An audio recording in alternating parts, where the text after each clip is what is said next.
In this CineGuru tutorial, we're going to take a look at a more complicated action text. It's going to be an interaction between two actors, and it's going to mirror the Bob and Jane example, which is actually in the manual, which I'm actually going to follow along with on monitor 2. So, the Bob and Jane example is included as one of the example maps, but we're going to write it from scratch, just so you can kind of see how we'd go about that. So we're going to need two actors for this, Bob and Jane. So let's start with Jane. This is a character creator model.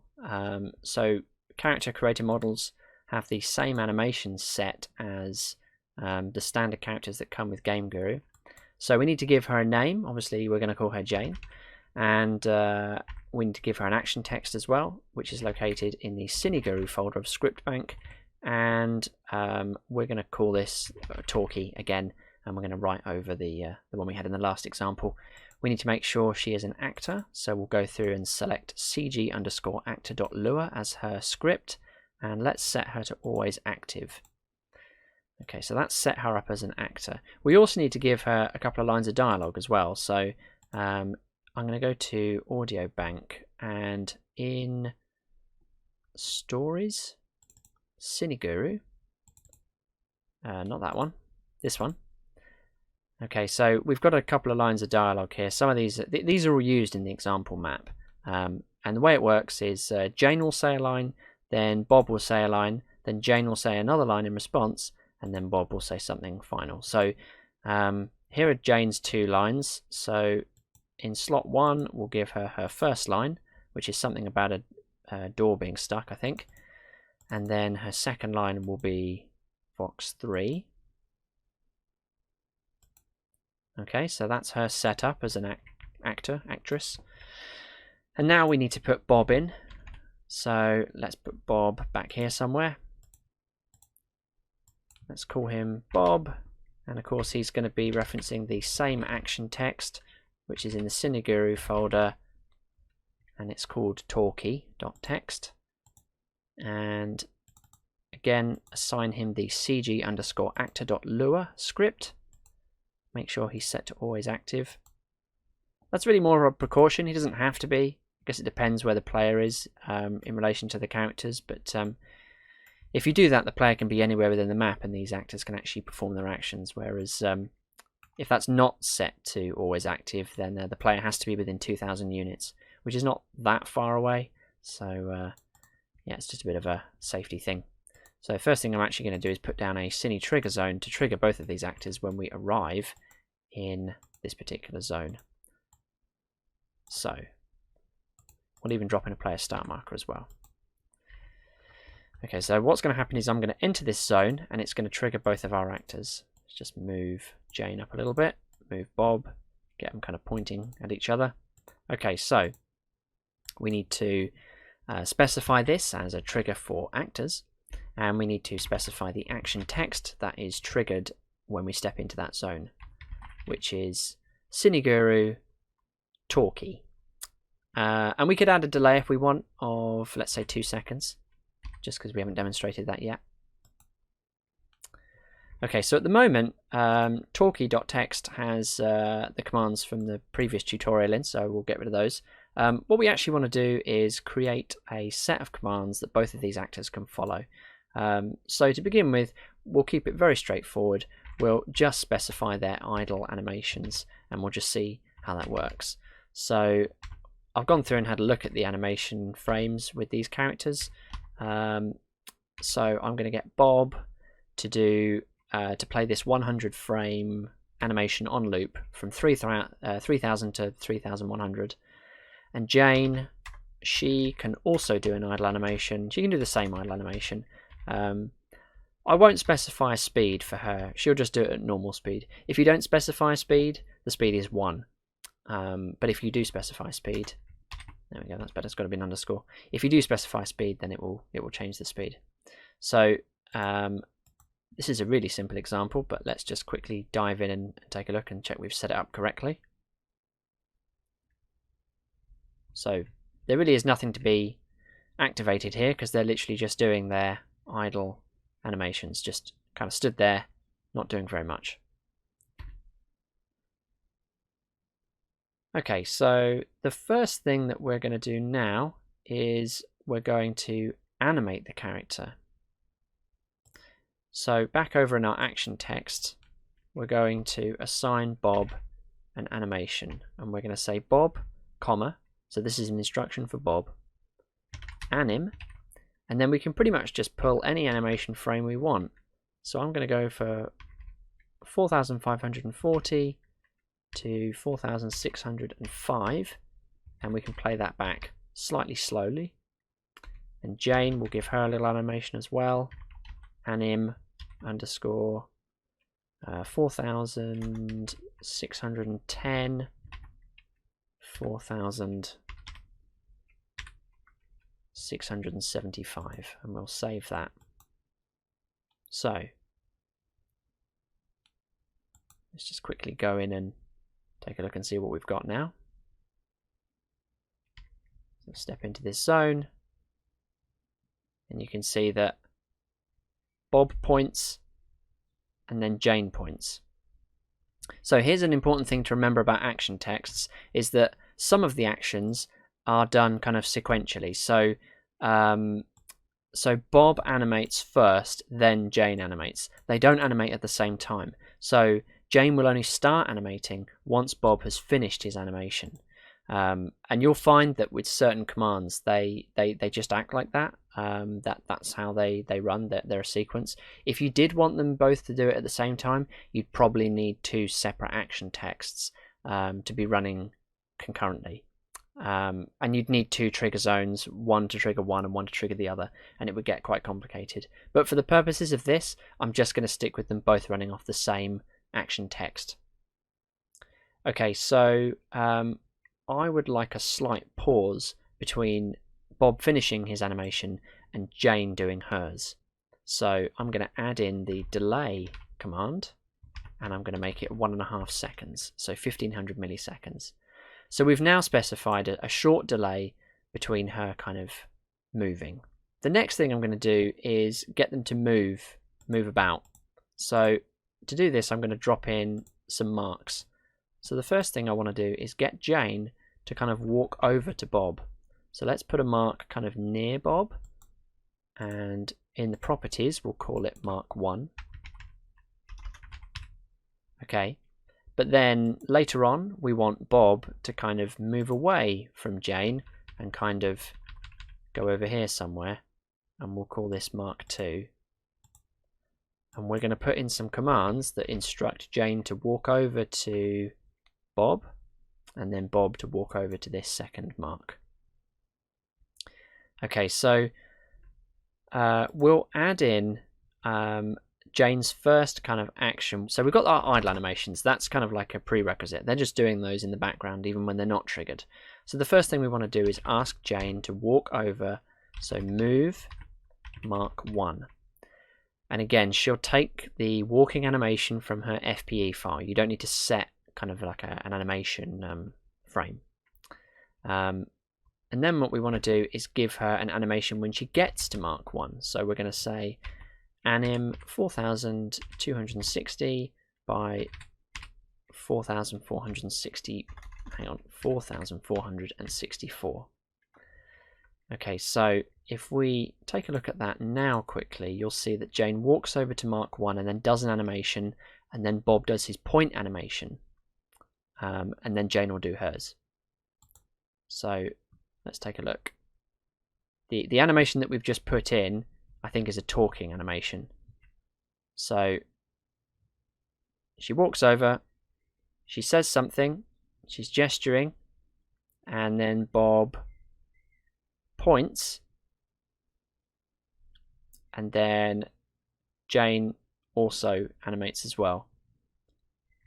Okay, so without kind of sound, this isn't making a lot of sense. So I think what we need to do is add some dialogue. And I think we'll also move this player start marker as well, because it's getting a bit weird kind of being off center. So let's move that over there. Okay, so get back into the action text and take a look. So the first thing we need to do is when she gets to mark 1, what we really want to do is get her to say something. We want her to say her first line of dialogue. So we'll type in speak underscore 1 underscore 90 comma. So what we're saying here is, Jane, move to mark 1 and speak the first file that's in slot 1 of your properties at 90% volume, and do this animation while that sound is playing. So she's going to say her first line. Then we want Bob to speak his first line, and we'll make him slightly louder, 94%, while he's animating. And then we'll get her to reply. Let's get rid of the delay. That's what I've done in the written tutorial. And I'll get Jane to speak her second line. So speak slot 2 at 90% volume. And then what I really want to do is get Bob to then move to his second mark and speak his third line, or sorry, his second line, which is his slot 2, and also do a little bit of an animation. And the animation I chose was the one from 3,430 to 3,697. Okay, so we have a bit of an action text here. You can see I've added in some lines now to make it a bit more, some spaces to make it a bit easier to read. That's fine. Those get omitted. So if it makes it more readable, that's absolutely fine. Don't need to worry about those. So let's activate this. And remember, we added a delay in as well. So there's actually 2 seconds where they just don't do anything, and then Jane will set off. General, there's a problem in Sector 34. The main door won't unlock for any personnel. Yes, the big red one on the left.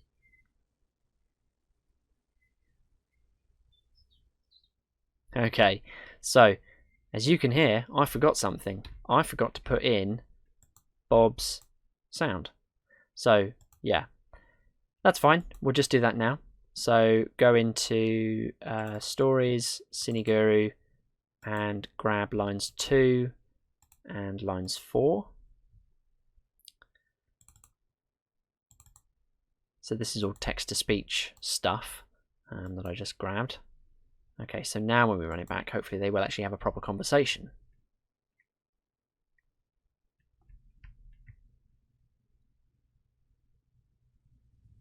General, there's a problem in Sector 34. The main door won't unlock for any personnel. That's a door down the hall, isn't it? Yes, the big red one on the left. You can have my key, if I could find it. Okay, good stuff. Cool. So it's all working for the most part. I think what would really make it nice is some music in the background, and you can control music through an action text. So what I'm going to do, go back to our action text, and the first thing I want to do is I want to specify a music track to play during this cinematic, and later on I'll specify when to play it. But initially what I need to do is type in music, comma, and then I need the path to the actual track that I'm going to play. So that'll be something in Audio Bank, and I think I'm going to go for a track that comes with CineGuru. It's part of the it's the menu music for the Big Escape, the demo map that comes with CineGuru, and you need to specify how long it is in milliseconds. So to find that out, you might need to use an audio editing tool of some description, like Audacity or WavePad, or there's plenty of them available. But I know for a fact that it's 29,536 milliseconds, so it's just under 30 seconds long. So once I've specified that, I now need to specify when the music should come in. And I think it should come in pretty much immediately. So as soon as I step into that trigger zone, basically, I kind of want the music to play. So I can use the mplay command to bring in our music. And if I type underscore, I can put in a number, and that is a fade in milliseconds. So a fade in of, let's say, 3 seconds. So mplay kind of fades in the music, and mstop stops the music. So we can also change the volume of the music as well, but we'll come on to that in a second. What I really want to do is, after Bob has had his animation over to that mark, I think I'm going to type in mstop 3000. So that means that when Bob gets to the end of his move and he does his little animation, then the music will fade out over the course of 3 seconds. So let's quickly have a listen to that and see how it is.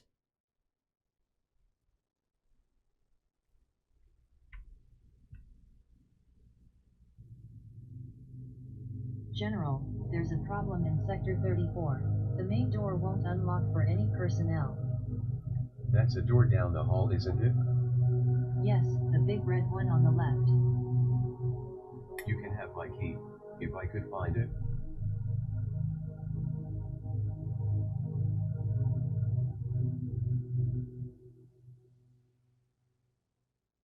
Okay, so you heard that the music faded out there once Bob had finished his final animation, which is fine. I mean, that does kind of work. One thing I would say is that the music is quite loud at the moment, so I'm going to use the mvol command to change the music volume itself.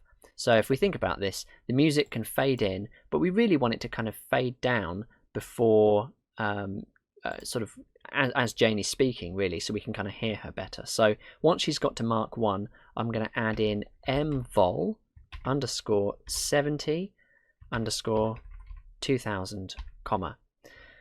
So mvol music volume, we want it to drop to 70% over the course of 2 seconds. So there will actually be like a kind of a gradual fade down of the music, just a little bit, while she's speaking. And actually, I think it might be quite nice at the end, maybe to fade the music back up once Bob has finished saying his line. So in the example I gave, I did this after he had finished his animation. So let's do it there.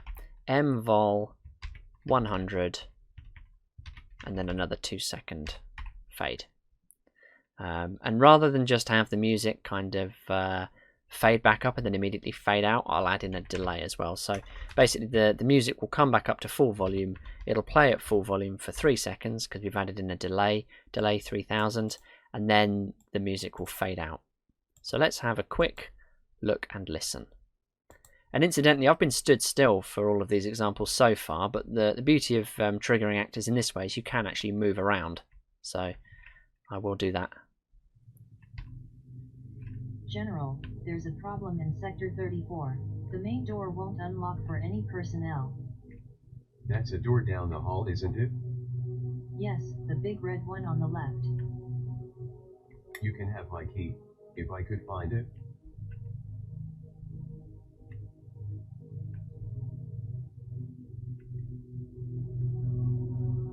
So the music volume comes back up and then goes back down. So we now have a basic scene. So in the next tutorial, we're going to be looking at how to make this scene even more full featured by adding subtitles.